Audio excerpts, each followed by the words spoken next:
Hello, everyone. Welcome to the InterNACHI webinar. I'm Ben Gromyko from InterNACHI. We're going to get started in about a minute or so. So officially, the webinar, this Zoom webinar, starts in about 45 seconds, 30 seconds. So let's get everybody attending. We had a few hundred people register for the webinar. And in this webinar, it's a bit informal. We're going to go through the 2018 flashcards, which is a resource, a great resource in which to help you prepare to take an ICC certification exam, one of the exams called B1, Residential Building Inspector. So InterNACHI has a ton of resources that we provide to our members and non-members, contractors, building inspectors, commercial building inspectors, real estate agents, to help them in individual ways, to help them become better at what they do. Let's see. Just making sure that some logistics here. I can't see you, I can't hear you. Your microphones are off. Hopefully you can hear me. It'd be great to know that you could hear me. And also there's a chat feature where you can chat questions, answers, or things like that.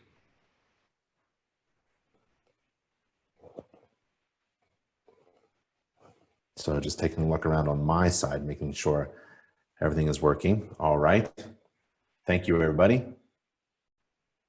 So welcome to the InterNACHI webinar. We're going to go over some materials that International Code Council provides, ICC provides, and they provide flashcards. And these are resources that can be used to help prepare to take an ICC contractor exam, certification exam.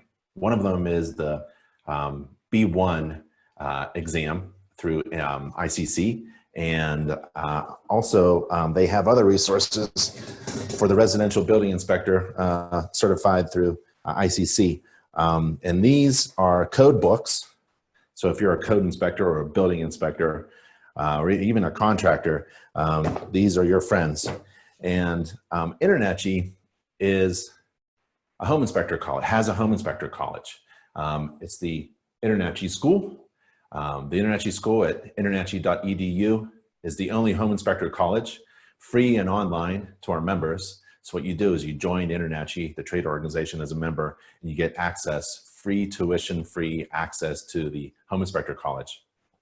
And we train home inspectors, building inspectors, commercial property inspectors, contractors, real estate agents, a whole ton of different types of professionals.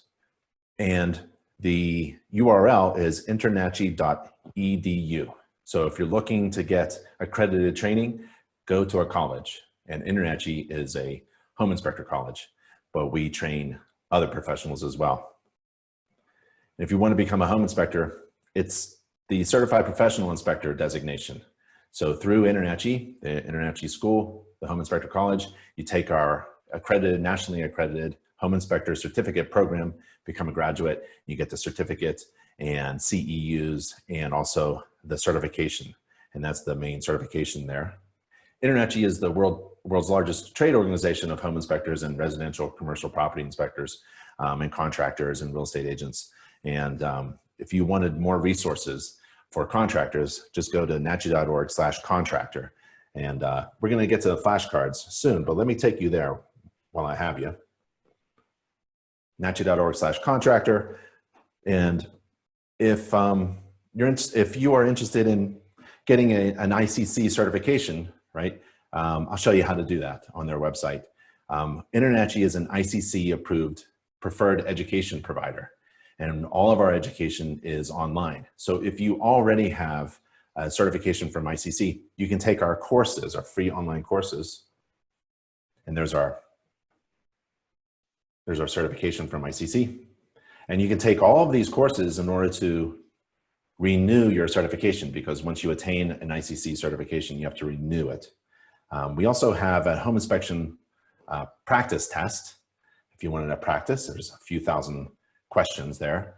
We also have flashcards. So this is the InterNACHI Commercial Code Inspection Exam Prep flashcards, sold through our e-commerce partner, Inspector Outlet.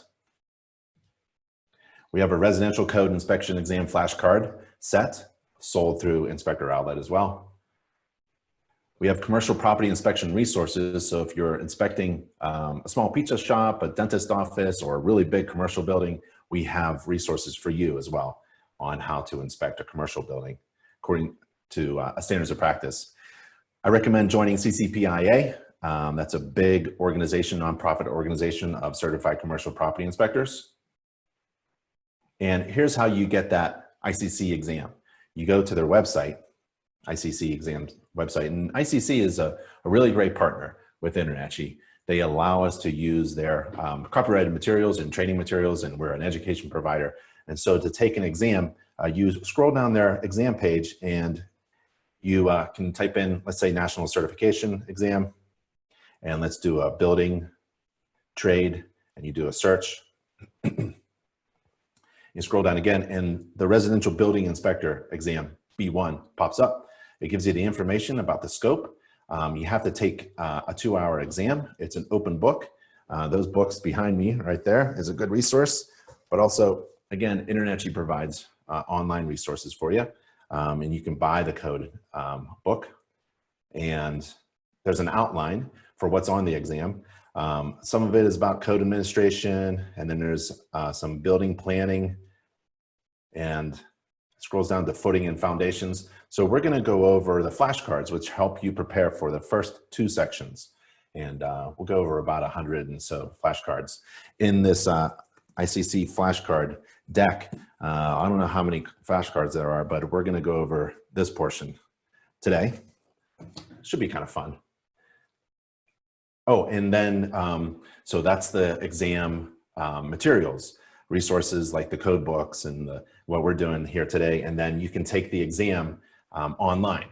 So the ICC examination system is proctored and online, and you can just prepare to take the exam using resources. And InterNACHI is a great resource to help you take that ICC exam if that's your goal.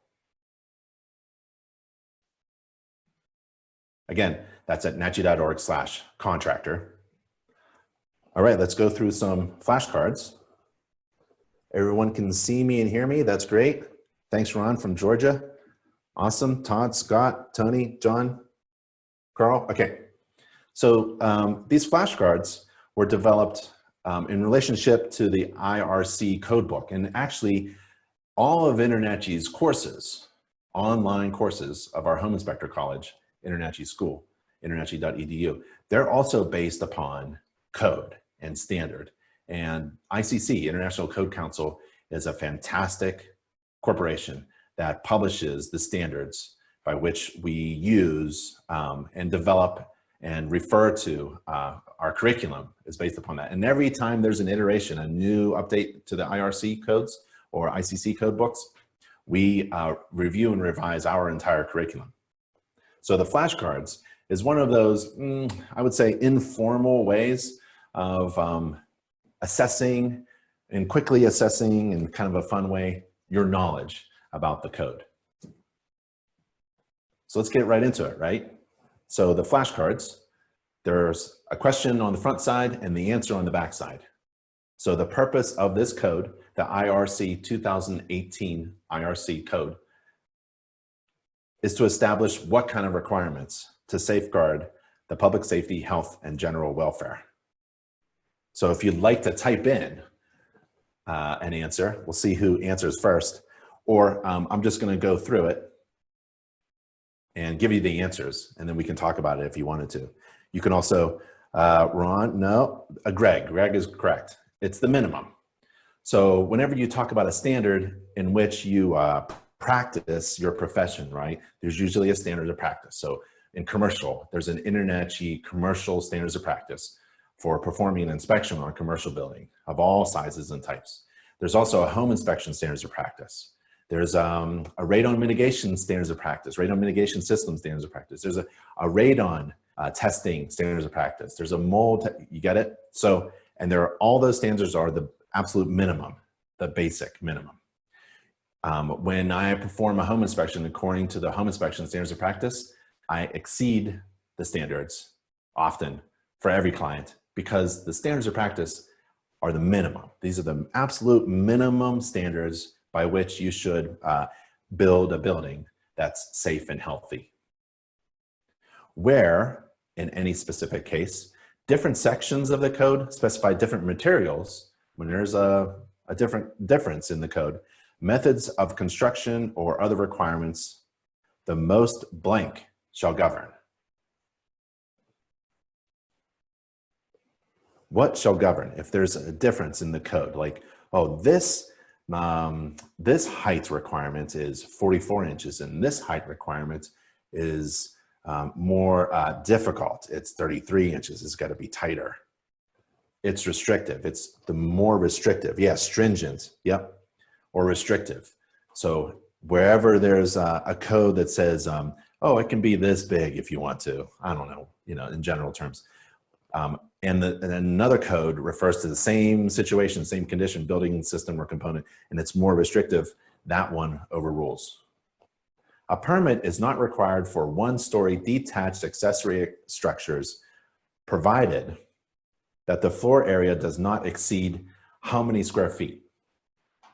I thought actually, I was, for a while there, I thought everything you build on a piece of property has to have a permit, right? But it says a permit is not required for one-story detached accessory structures, like a little shed or a barn, right? Provided that the floor area doesn't exceed, yeah, you're right, Todd and Robert. It's 200 square feet. So 200 square feet is what? Like, in my head, it's 10 by 20 feet. Oh, by the way, this is IRC residential. They're international residential codes, right? But these flashcards, they don't have any metrics in them. So sorry, Canada. It's all inches and feet and things like that. So for every answer, there's sometimes an exemption. And so in code, they'll give you that reference. Fences, that's around the house, let's say. Fences that are how many feet or less in height do not require permits. And I was kind of surprised by this too, because the height is fairly large. No, 6, 7. It's 7 feet. So when a fence is 7 feet or less, it doesn't require a permit. That's a pretty tall fence. That's kind of blocking out a lot of vision. I guess if it's bigger than 7 feet, which I'm 6'3", like if it's taller than this, then you need a permit. That makes sense. But I thought it would actually be like anything. Nope, 7 feet. A permit's not required for the replacement of a branch circuit overcurrent device as a breaker of the required capacity in the same location within the panel. So if you swap out a breaker, maybe it's humming or something, or hot, or I don't know, and you pull it out and put a new one in, do you require a permit? You don't. So it says a permit is not required. We try not to ask questions with a negative in there. So a permit is not required. Is that true or false? It's true. It's not required. You can swap out a breaker and not get a permit. Most homeowners aren't skilled enough to do that. Unattached decks not exceeding, here's a not again. Unattached decks not exceeding has the greatest square feet in area, not exceeding a certain area, that are not more than how many inches above grade, don't require a permit. So you can have an unattached deck, right, of a certain size and not require a permit. So it can't be bigger than how many feet and not taller than how many inches. Matt, you're on it. Oh, no, Matt, you missed it. It's 200. So a 10 by 10 is 100. This is 200. That's a pretty big, square footage deck. So unattached decks not exceeding 200 square feet in area that are not more than 30 inches above don't require a permit. There's a lot that you could do there with that. You can build a fairly big unattached deck. It's not too high though. There's that 30 inches and guardrails. There's a thing about, code. If a platform or a level in front of the patio area there, if it's more than 30 inches, you're going to need a rail, right? So it's referring to that again. I like that consistency. This term signifies access that requires the removal of an access panel or similar removable obstruction. So if you need to remove something, what is this term called?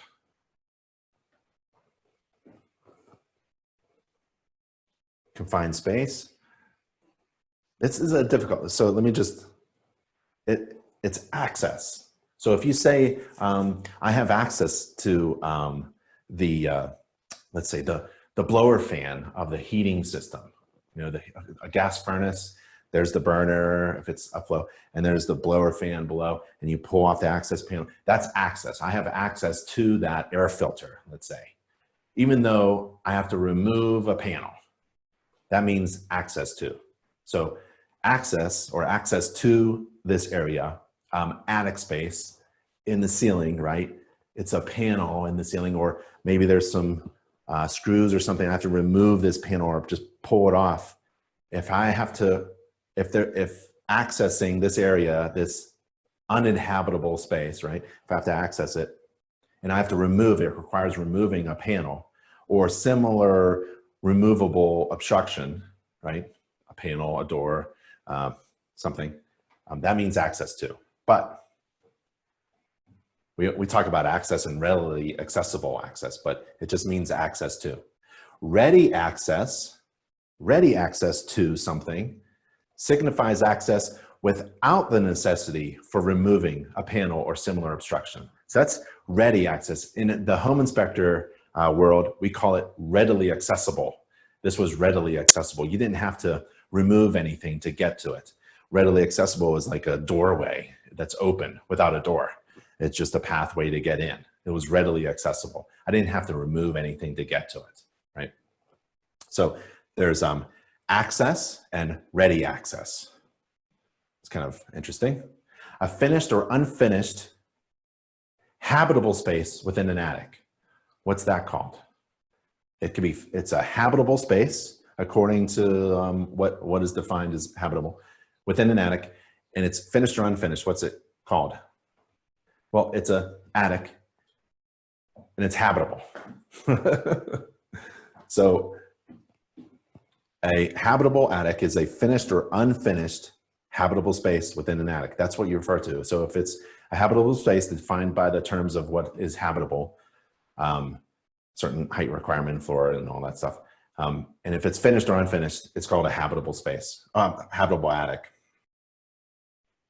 In home inspection terms, home inspection terminology, the colloquialism is called unfinished attic space.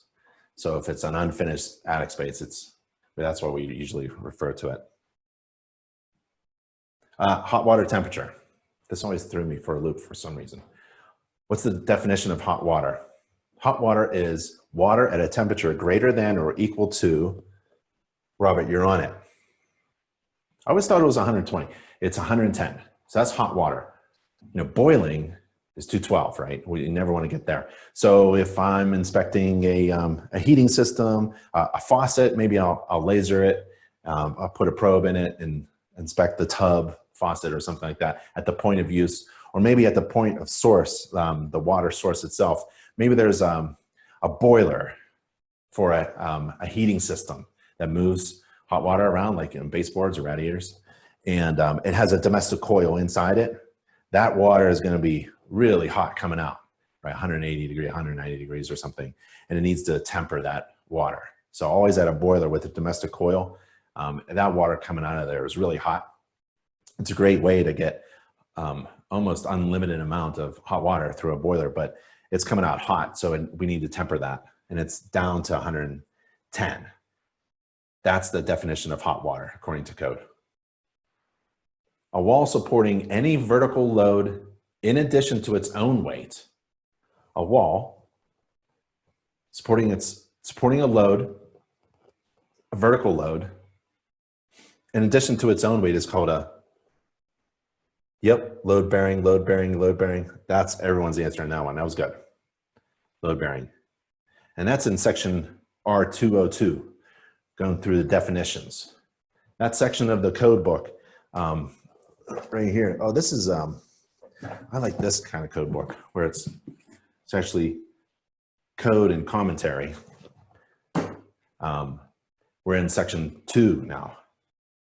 In section 2, there's definitions.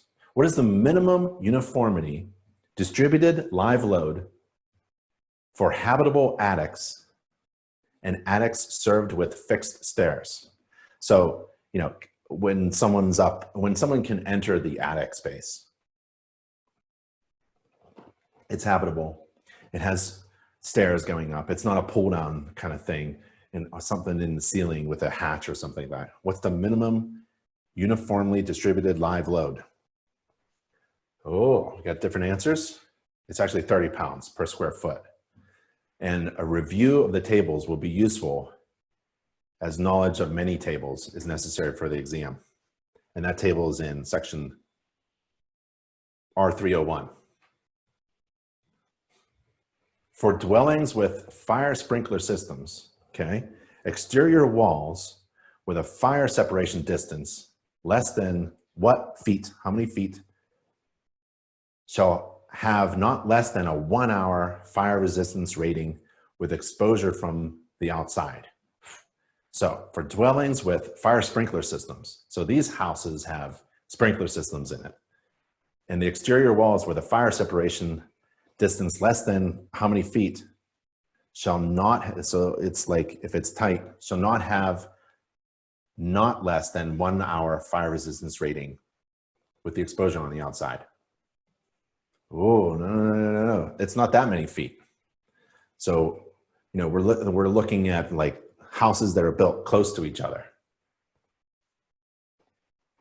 And see note for a subdivision where all dwellings are sprinklered. So this is a difficult thing. This is what do you do on the outside of the house? Is it too close, even though that there are fire sprinklers? If they're not fire sprinklers, that's a different kind of thing. In a non-sprinklered townhouse building, the common wall between the units, that's the shared wall between the townhouses, and they don't have sprinklers, shall be a minimum blank hour fire resistance rating wall assembly. So how many hours? I know it's a fire resistance rated wall assembly. So a non-sprinkler townhouse building where you're looking at the common wall, maybe from the unfinished attic space, you're taking a look at the insulation and structure of trusses and stuff, and you see, oh, these are non-sprinkler townhouses. You can assume that the neighbor doesn't have any sprinklers if you don't. And they may have a sprinkler, but you could assume that the worst case scenario, non-sprinkler townhouse building, the shared wall between the units shall be a minimum blank hour rating. 2, that's awesome, Robert. 2 hour fire resistance rated. A minimum 1 hour fire resistance rated wall is required where the building is sprinklered. So if you have sprinklers, it only helps 1 hour, right? That sprinkler system, obviously the fire department is giving it a 1 hour more. And they have an entire extra hour if it's sprinklered to get to that one townhouse before that fire passes through the shared wall. I think that's what they're saying. Openings from a private garage directly into a room. I'm a stickler for these things. I just don't like anything, but there are always exceptions. But opening from a private garage, okay, directly into a room used for what shall not be permitted. So you can't have an opening if the next room in where there's an opening there, what activity is taking place? Yeah, sleeping purposes. I mean, you can sleep in a lot of areas. So sleeping rooms and habitable rooms, these are difficult. They're similar, but they're slightly different. And they're all defined in the code book. And that's in section, we're in section R302 now, opening protection. Everybody good? Okay, continue. Okay, we're about third of the way through. We'll stop at chapter 4 of the code book with our flashcards. Okay, the doors between the garage and the residence shall be equipped with and this is, I don't know if it's not really fairly new, but it was difficult for us as home inspectors to like start changing our minds about these doors, between the house and the garage. So we would check the garage door and make sure it's fire rated and all that good stuff. But there was one thing that we needed to remember, right? And that's why we kept the checklist based upon code requirements. It was a home inspection. We're not code inspectors, we're home inspectors, but we want to look for these things. These what devices. Yeah, you guys have it. Self-closing or automatic closing. I don't use the word automatic closing. Self-closing or automatic closing device. You guys are good. You all nailed that one. Todd added both. Automatic self-closer. Garages shall be separated from residences and attics by not less than what inch? Sorry, Canada, it's inches. Gypsum board or equivalent applied to the garage side. So garages shall be separated from residences and attics by not less than. It could be greater, but not less than. Now we got different answers. We have 5/8, 1/2 inch, 5/8. It's a 1/2 inch. That's the minimum, right? 5/8 is greater than half. So there's a table, R302.6, about the garage and the house separation. It's fantastic. Once you get that down, you've got it down. So garages, again, shall be separated from the residences and attics by not less than 1/2 inch gypsum board or equivalent applied to the garage side. Enclosed space. I've got this in my house. When I go down to I have a basement. I'm in Colorado. I got a basement. When I go down to the basement, enclosed space under stairs that is accessed by a door or an access panel shall have its walls, under-stair surfaces, and any soffits protected on the enclosed side with what? Well, it's drywall, but is there some kind of special thing? Yeah, it's just 1/2 inch drywall. Again, that's the minimum, right? The minimum is 1/2 inch. There's no defect if it's only 1/2 inch, unless there's an exception, especially with fire. So that's under-stair protection. That's an interesting thing. You know, when you're inspecting a home and it's finished down there and there's an underfloor space, it's got to be drywalled up. Why is that though? See, this is the interesting and kind of unfortunate reason why code is updated. This wasn't always the code, having that enclosed floor space under stairs. It's because when there's a fire in the basement and that fire is eaten away at the stairs, you want to be able to escape or rescue. Sometimes you're rescuing down the stairs. We want to protect those rescuers, those firefighters who are trying to help somebody in the basement. We want to also help people get out.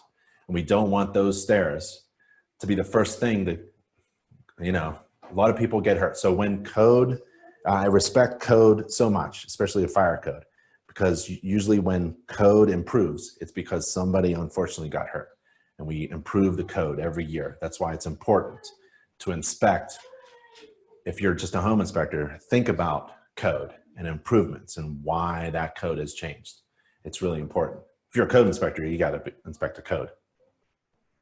In combustible construction, fire blocking, another fire thing, it's all about safety and health, right? And performance and functionality. In combustible construction, fire blocking shall be provided to cut off all concealed draft openings and to form an effective fire barrier between what? What is the one thing that floors, yep, it's stories, yeah, floors, kind of be careful, right? Oh, fire, protect between floors, like living room floor and dining room floor? No, it's like the stories, right? So the stories, and fire goes where? Up. So we want to block that draft areas. How all habitable rooms shall be provided with an aggregate glazing area of not less than blank % of the floor area of such room. So I'm in a habitable room, right? I need a window of a window area of not less than what % of the floor area? It's kind of hard to quickly calculate it, but it's 8%. So there are exceptions to the 8% requirement in relation to what is habitable, a habitable room. But looks like, yeah, a couple of you got it. Carlo Salvador. Bathrooms shall be provided with aggregate glazing area. Bathroom, I'm in a bathroom now. Bathrooms shall, and when it says shall, that means it is absolutely required. It must be there. So bathroom, it's a legal term when it says shall. Bathrooms, it's not optional, right? So if you're going to refer to code and someone's kind of arguing with you and you see the word shall, that there's no like, oh, unless in the code there's an exception. Bathrooms shall be provided with aggregate glazing area and windows of not less than what square feet? And half of that has to be openable. It's 3. It's pretty neat. Not less than 3 square feet. And 3 square feet is difficult for me to imagine. 4 square feet's easy, right? 2 feet by 2 feet. But 3 square feet, so it's kind of like really kind of small. And half of that has to be openable. So see the exception, there's always an exception, where local exhaust system is provided. So if you have an exhaust fan, there's an exception there. Where the air infiltration rate, and I think of a blower door test, where they put that big red thing in the fan and they turn it on and close the doors. Okay. Where the air infiltration rate of a dwelling unit is not more than what air changes per hour where tested, the dwelling unit shall be provided with what kind of mechanical ventilation? So where the air infiltration rate of a dwelling unit is not more than, so it's when it's not more than a certain amount, and that's tight. They're talking about tight. If a house is new and it's been air sealed and it's kind of tight, right? The dwelling unit shall be provided with what kind of mechanical ventilation? We got 5, yeah, Robert, 5 air changes, right? Of not more than 5 air changes per hour. That's kind of tight. 5 air changes per hour. The dwelling unit shall be provided with what kind of mechanical ventilation? Whole house. Whole house. So that's in the mechanical section 15, chapter 15, 1505. And it's also in R303. So we're in the 3rd chapter of the International Residential Code 2018. Dwelling units shall be provided with heating facilities. I don't know why they call it facilities. Capable of maintaining, you know, it's an appliance. It's systems, but we don't say, in the home inspection industry, we don't say facilities. We would say heating systems or heating appliances. Capable or source, capable of maintaining a minimum room temperature of what degrees? And don't ask me what the Celsius is. Required where it's cold, where the window design temperature is below 60 degrees. So where it's cold in cold climates, right? Dwelling units shall be provided with a heating system. So you got to have a heating system in the cold, and you can't have any kind of mobile thing, right? Oh, it's 68 degrees. 65, 72, nope, none of you got it. So it's 68 degrees. And that's measured at a point 3 feet above the floor and 2 feet above from exterior walls in all habitable rooms. I don't know why it's so slow here, but it's like, you know, because my face is here. Maybe it's because I'm sitting. It has to be comfortable where I'm sitting. I don't know. Or maybe it's right in my waist. Portable space heaters should not be used to achieve this compliance to that section. Habitable rooms, there we are again. Habitable rooms. What is a habitable room? Habitable rooms shall have a floor area of at least how many square feet? If you just imagine it, like you got to have at least to be habitable. I don't know. What is it? 65, oh, those are temperatures. 110 square feet, 64 square feet. It's 70 square feet. Kitchens have no minimum area requirements. Kitchens can be really small, tight. Some kitchens are not even very wide, right? Kitchens are kind of strange. But 70 square feet, so real quick, I think of 7 by 10. 7 is a minimum, I think, and 10. 70 square feet. So let's go back again. Habitable rooms shall have a floor area of not less than. So it can't be a closet. If someone, oh, look at it, and they put a door in a hallway or something, in a coat closet or something, and it's not 70 square feet, it ain't a habitable room. I've had that before. Like, how many homes do you go up in and there's an attic space? It's kind of a slope ceiling, it's low. You open up a door and it's like the floor space is real small. So it's at least in relation just to the floor space, 70 square feet. Habitable rooms, oh, there we are. Habitable rooms shall not be less than blank feet in any horizontal dimension. So this way, horizontal, vertical. So in this way, how if I can stretch, I'm like 6 something. Maybe it's that, maybe it's 6 feet. Yeah, you guys have it, guys and gals. Except kitchens. So habitable room shall not be less than, it has to be at least 7 feet in any horizontal dimension. And kitchens, again, is that small thing. Habitable space, hallways and portions of basements containing these spaces shall have a ceiling height of at least what? 7, 7, 7, 7, 7, 7, 7. You guys are good. Bathrooms, toilet rooms, and laundry rooms shall have a minimum ceiling height of what feet, what inches? It's they kind of give it to you. Yeah, Robert. Robert's the first. 6 feet 8 inches. Every dwelling unit shall be provided with a water closet. So funny, water closets. Lavatory and a blank or a blank.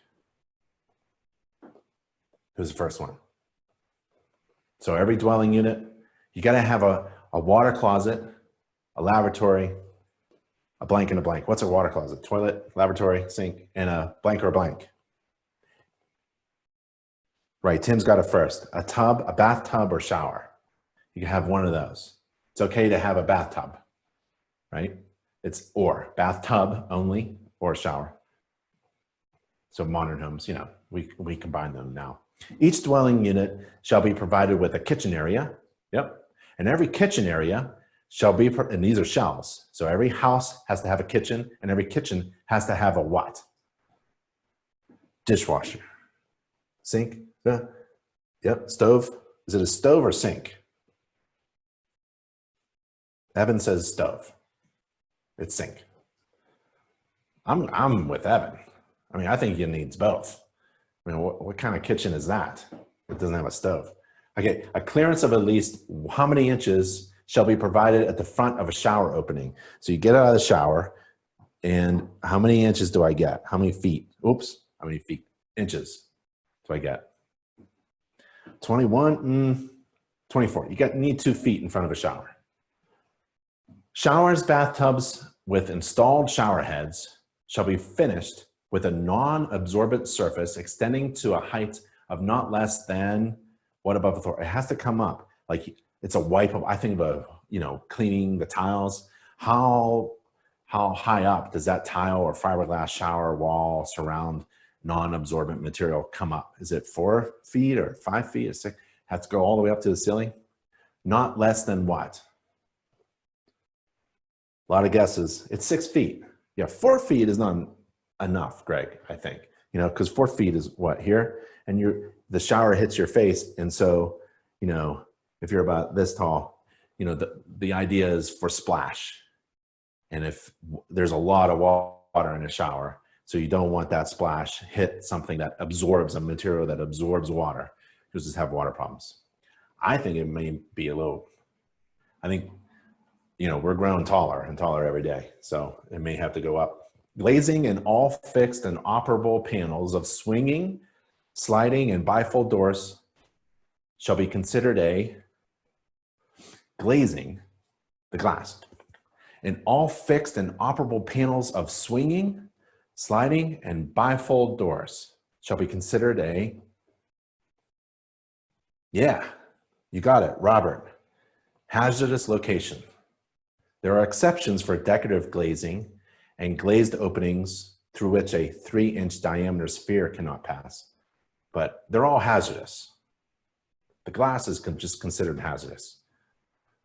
Glazing at the side of a stairway where the bottom exposed edge of the glazing is less than a certain number of inches, it's real tight, above the plane of the adjacent walking surface must be safety glazing. What is that? It's 36 inches, okay. So glazing at the side of a stairway where the bottom exposed edge of the glazing is less than 36 inches above the plane of the adjacent walkway surface, it must be safety glazing. They don't want this to be all hazardous materials here in a hazardous situation right next to the stairway, right?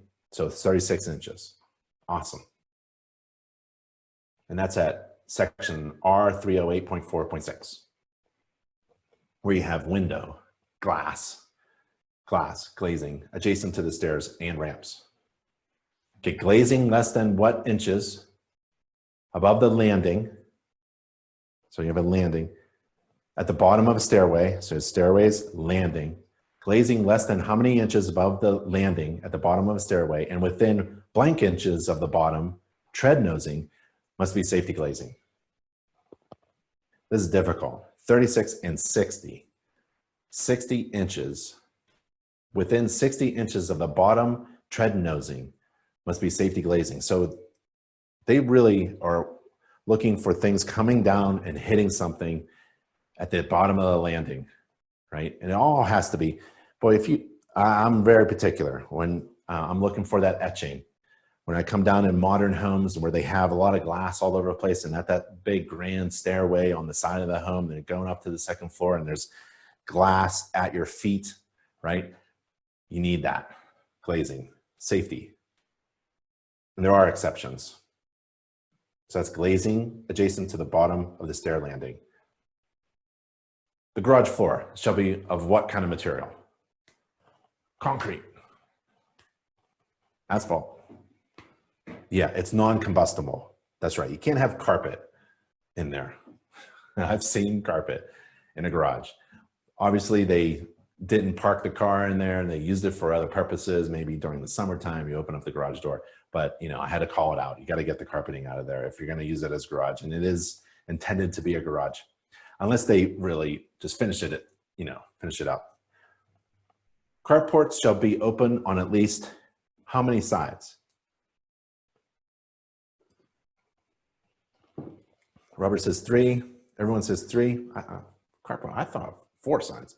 No, at least 2 sides.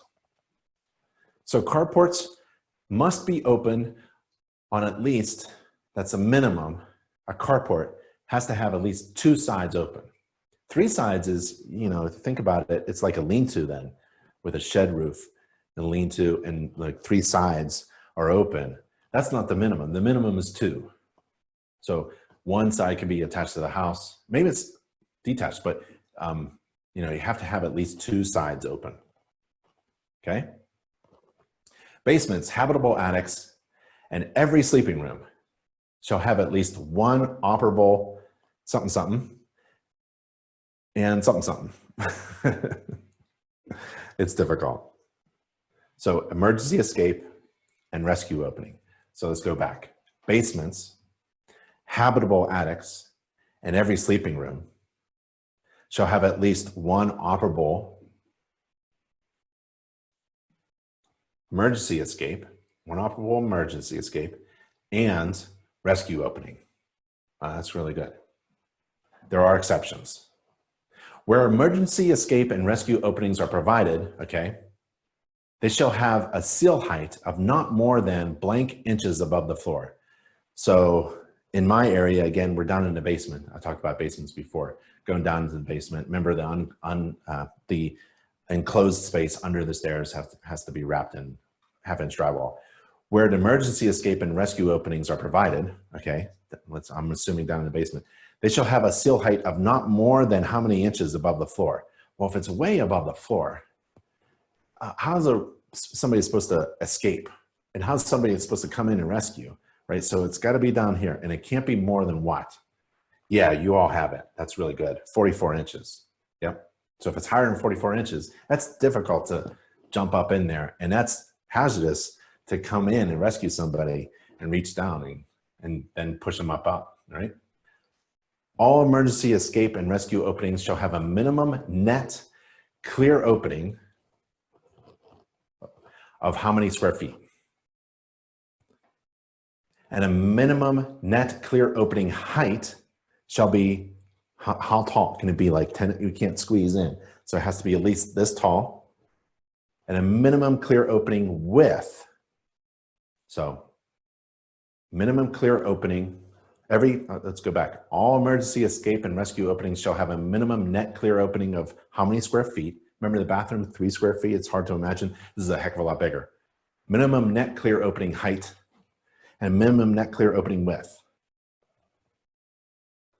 Okay, I see some answers. Yeah, you guys are on it, but a little, let's see, Robert got it. Looks like Robert. Partially everybody got some answer. So it's 5.7 square feet. That's difficult, again. 5.7, they should have just rounded it off or something. Make it easy. I don't know, what, 6? You know, 2 by 3? Because I can imagine, as an inspector, 2 feet by 3 feet, minimum net clear opening, right? And then there's 24 height and 20. No, width. Look at me. I'm 6'3", you know, 250 pounds, and you're only giving me 20 inches. Okay. The horizontal area of a window well serving an emergency escape and rescue opening. Okay, the horizontal area of a window well. So again, maybe some of you are not in areas where there are basements. But for my head, this is a clear thing about, you know, having a basement. We always had basements in our homes, and the windows would have window wells, which is a space, a clear area space outside of the foundation, right at that window. So light could come in, you know, from outside through that window well and reflect into the basement window.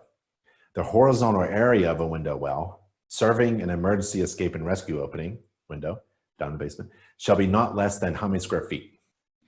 Yeah, 9.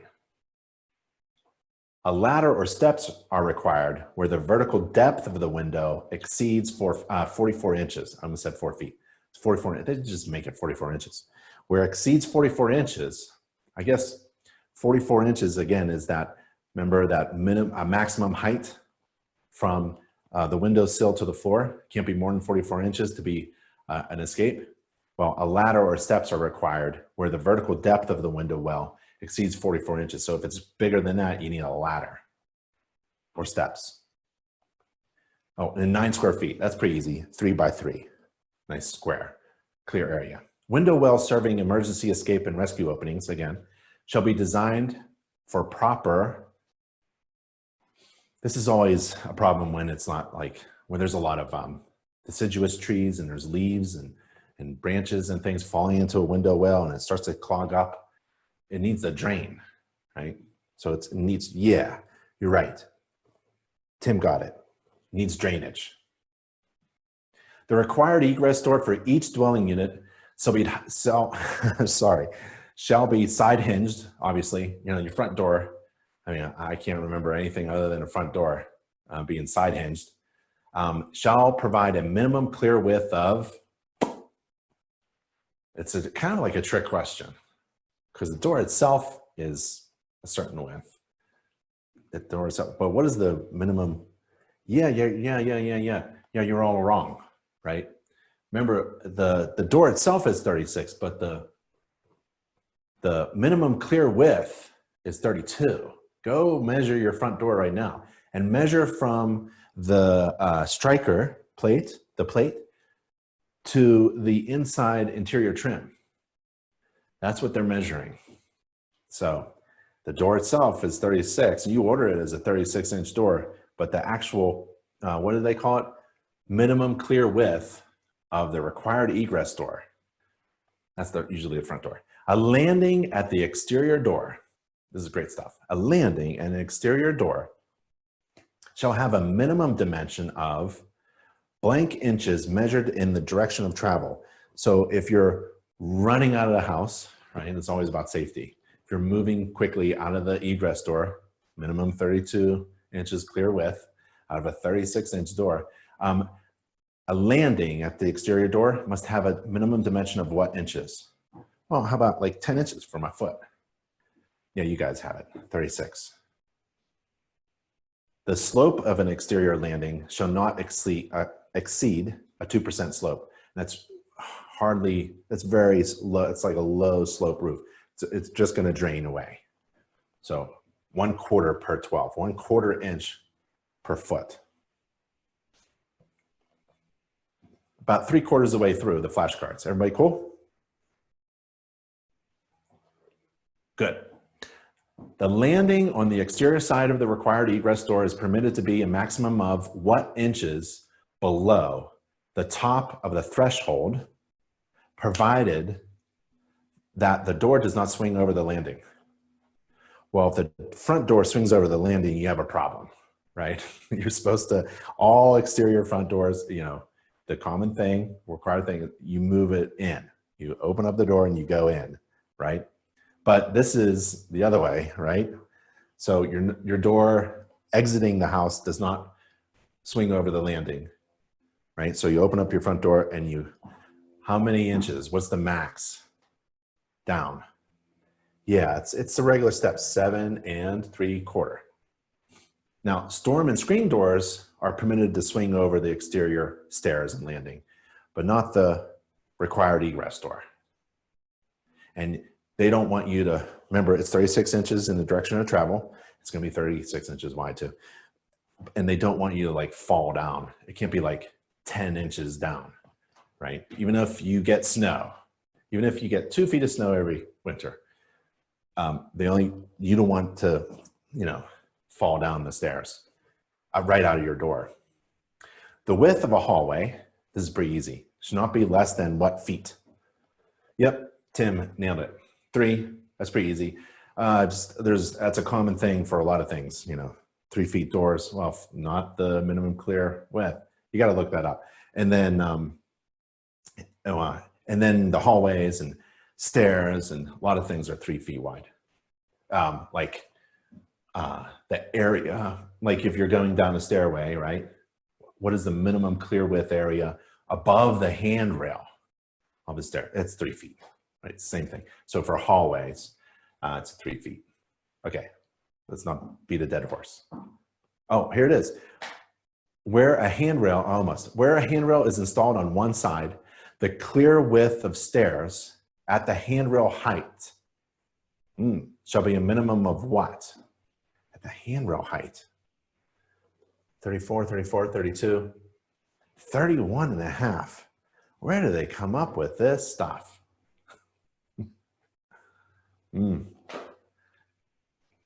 I think it's, if you add, it's 31 and a half, plus there's like a minimum, is it maximum of 1.5 inches around the handrail. So that's what? 31 and a half plus 1.5 is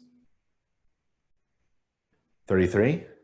And then another 1.5 inches, 33, 34 and a half. I don't know. Again, like I wish they would just round it off a little bit for us to visualize it. So 31 and a half, where a handrail is installed on one side, the clear width of the stairway at the handrail height must be a minimum of 31 and a half inches. A flight of stairs shall not have a vertical rise larger than what? A flight of stairs shall not have a vertical rise larger than what? Inches. Inches between floor levels or landings. So can I have a stairway that goes, 180 inches, 212 inches high? No, there's a maximum. The flight of stairs shall not have a vertical rise larger than 151 inches. 151 inches. If anybody knows why it's 151, I would really like to know. 151 inches. Dang, Bert, you hit that. That was a good one. Bert's the only one who got that. Okay. There shall be a floor or what at the top and bottom of each stairway. We've talked about it. There shall be a floor or a what at the top and bottom of each stairway. Yeah, landing. You gotta land on something, right? So there is an exception at the top of an interior flight of stairs, including stairs in an enclosed garage. You don't have to have a landing, provided that a door does not swing over the stairs. Okay, so if they're saying at the top of an interior flight of stairs, including stairs in an enclosed garage. So if I'm pulling in my garage, I get out of the car, hit the garage door, close it, and I'm going into the house, I don't need a landing at the top of these stairs. There's sometimes 1, 2, 3, and then I get into the garage door that has a self-closing device or automatic closing device. Provided it doesn't swing out, I can just go right in, right? So the garage door often opens up to the interior of the house, doesn't pull over. If it did, that'd be very difficult to open up a garage door that opened into the garage enclosed space, and there's no landing, right? For stairs with a straight run, the landing shall have a minimum depth of what inches measured in the direction of travel? I think we've got this. Yep, Tim's way ahead. 36. Ramps shall have a minimum slope of blank unit vertical in blank units horizontal. And that's a 8.3% slope. We're serving required egress door. So ramps, we're talking about ramps. John nails it. 1, 2. So ramps shall have a maximum slope of 1 inch per 12 inches. We're serving the required egress door. And there's always an exception. Can you have plastic composite materials for exterior stair treads? It's yes, but it has to comply with a provision in the code. So you can have plastics. I always thought, like, you know, they're slippery. So they have to comply. On stairways, the maximum riser height shall be what inches? 10, 12 inches. The maximum riser height. So what is a nice step up? What is the maximum? Well, we're all over the place. 7 3/4.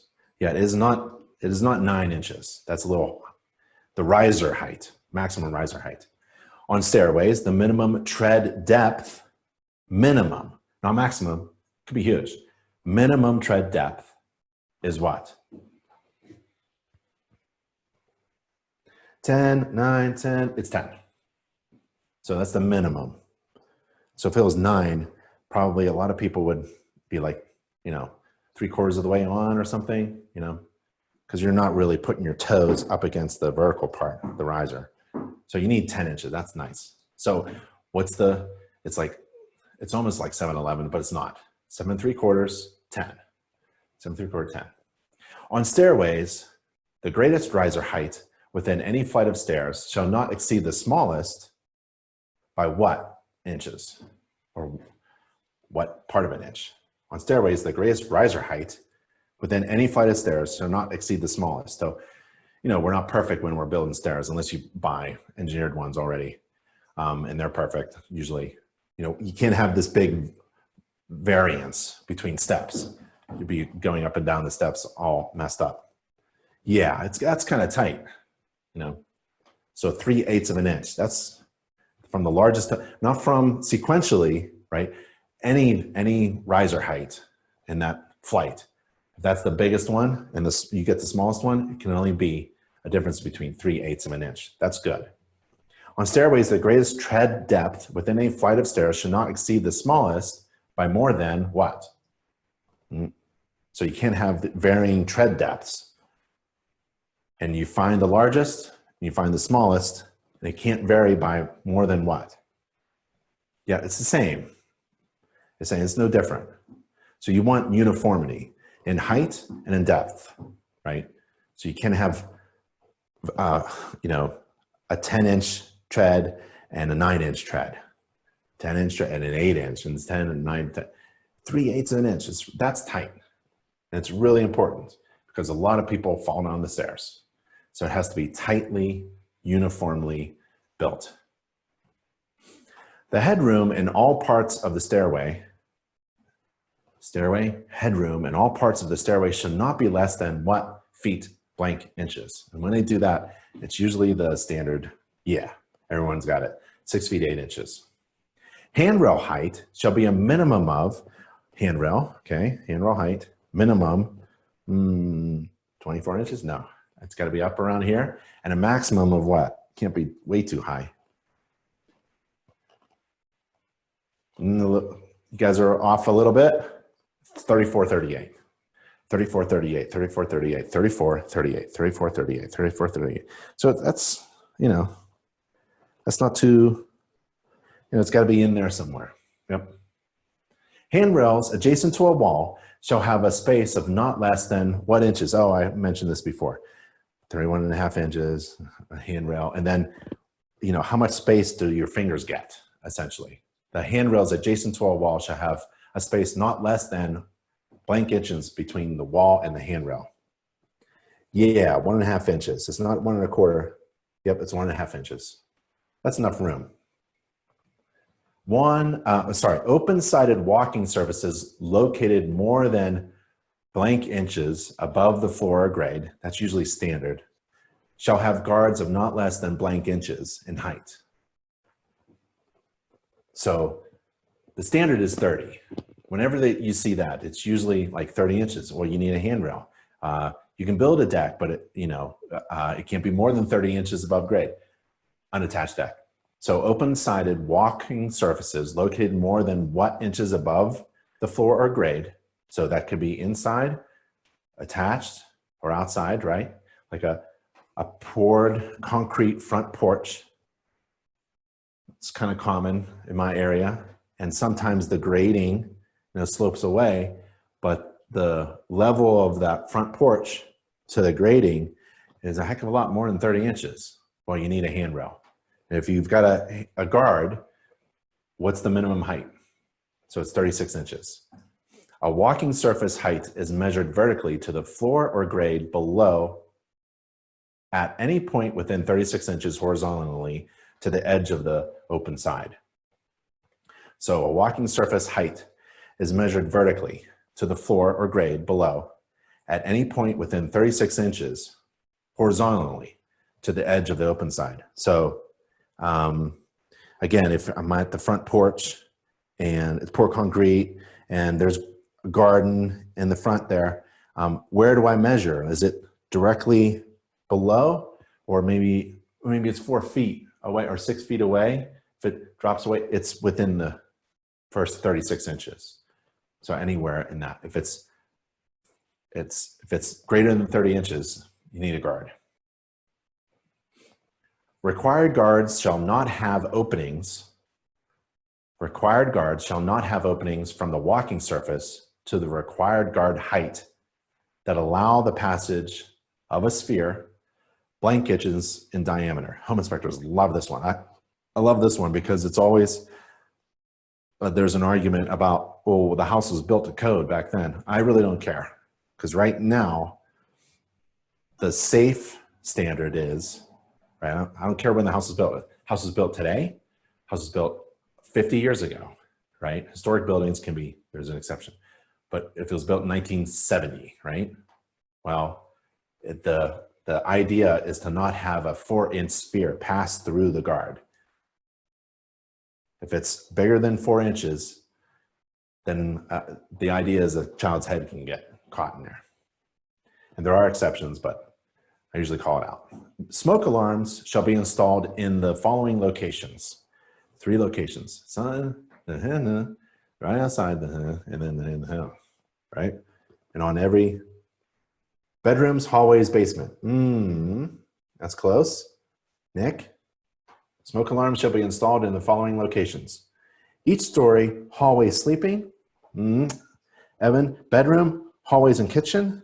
Yeah, sleeping room, outside sleeping rooms, and on each level. So, Robert, who said that? Who's the first one? Was that Robert? In each sleeping room, outside each separate sleeping area, and on each additional story of the dwelling. Basements and habitable attics require smoke detectors, but crawl spaces and uninhabitable attics do not. So that's really cool. In each sleeping room, yep. Outside each separate sleeping area, yeah, that's like the hallway. On each additional story of on each story of the dwelling. I don't know why they say additional, each story. Photoelectric smoke alarms shall not be installed less than what feet horizontally from a permanently installed cooking appliance? 6 feet. It should be like 20, really. That thing goes off all the time in my house. Because of me, I'm usually burning the steak. Required smoke alarms shall receive their primary power from the building wiring, and when primary power is interrupted, shall receive power from a battery. Yeah, from a battery. You gotta have backup. Physical interconnection of smoke alarms is not required where this type of smoke alarms are installed. I have to keep this in mind. It's kind of new. Anybody? Hardware, yeah. The physical, when they're not connected, what are they sometimes? Yeah, listed wireless, that's perfect. Robert, nailed it. All alarms must sound upon activation of one alarm. So when one alarm goes off, they all go off. They have to be connected in some way. For new construction, an approved carbon monoxide alarm shall be installed in what locations? For new construction, and that's every home that I inspect as a home inspector, an approved carbon monoxide alarm shall be installed in what locations? This is difficult. So outside each separate sleeping area in the immediate vicinity of the bedrooms. Hallways, right? CO alarms, carbon monoxide alarms, are not required if there are no fuel-fired appliances. That's heating systems, that's stoves, right? And no fireplaces, and no attached garage. So if there's an attached garage, CO. If there's not an attached garage, but a gas stove, CO. There's the word "and" in there. So you're not required to have CO alarms according to code if there are no fuel-fired appliances and no attached garage. Okay. In areas where the probability of termite infestation is very heavy, and that's changing, there's termites in Alaska now, the clearance between foam plastics installed above grade and exposed dirt shall be at least how many inches? Yeah, 8. That's what I thought. Yeah, it's 6. I don't think that's enough. I agree with you guys. I think it should be 8. Dwelling units in two-family dwellings shall be separated from each other. Dwelling units in two-family dwellings shall be separated from each other by wall and floor assemblies not having less than a blank hour fire resistance rating. Yeah, 1 hour is the minimum. Yeah.